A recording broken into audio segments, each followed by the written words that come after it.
Hi, I'm Chef Chris Remington, and I'm here to do a tart. It's haggis and potato with a little bit of roasted turnips to go with it. So hopefully everybody's going to enjoy. Now, next tart. So we have in the oven,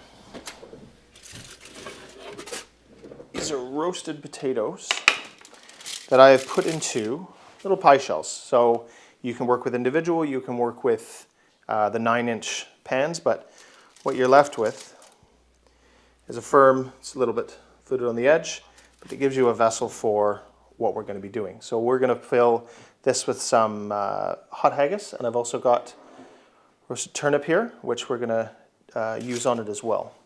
So our haggis in the pot. Excellent. Now, what we're going to do is take the turnip.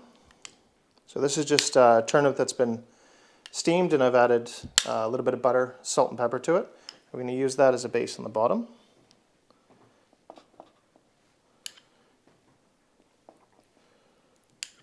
You can do the same thing with carrots.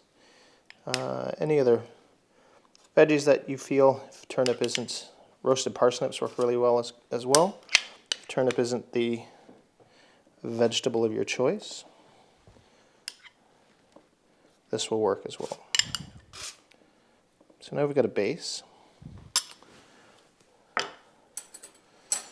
And our haggis. So what we're going to do is we're just going to take a portion of this, and we want it to sit just on top. Okay? Work with the next one. Again, we want this to work just on the top.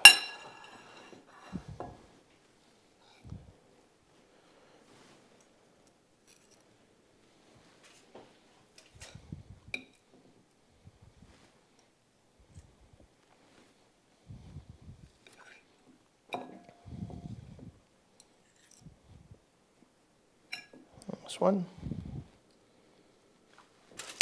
So with this point, everything in here is cooked. So we really just want to reheat the pastry, or excuse me, the potato galette back in the oven.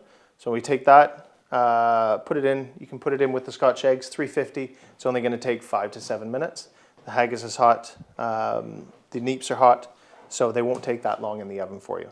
If we want to change these up, these tart shells work for anything. So you can play around with the recipe, have fun at home with it, and use them as often as you can. Now we wait 35 minutes. For me, what I would do is, first of all, you have to find a good demi-glaze or a good beef stock that's been reduced down. And what I would do is just have that to the consistency you want it. Once it comes to that point in your pan, Scotch, I don't deglaze it, especially with that, because you lose all the fun. And then for every person that you're serving it to, a teaspoon of butter. So if there's 4 people, do 4 teaspoons of butter. And what you want to do is, as soon as butter's in the pan, the French term is monter au beurre, but what you want to do is then turn it off, the heat. And the heat from the sauce there, just whisk, whisk, whisk, whisk. And what will happen is your sauce will thicken slightly, and it'll get a beautiful sheen to the top of it. And that's what the butter does. So once you get a good beef stock, and that's really all you need. If you wanted to add cream to it, you could. But then you don't really need the butter. But yeah, as far as the Scotch goes, that's the only one I wouldn't deglaze it with. If you are pan frying a steak and you want to make a red wine sauce or a whiskey sauce to go with that, when you have all that goodness that's at the bottom of the pan, when you take the steak out and you hit it with whichever alcohol, deglaze that, because that's sort of the basis of your sauce, unless it's red wine, and then you're going to reduce it down. But as far as whiskey sauce, really good demi-glaze, so heavily reduced beef stock. Once it comes up to a simmer, put the Scotch in, turn it off, your butter, and then just whisk and whisk and whisk until the butter's gone, and you have a sauce.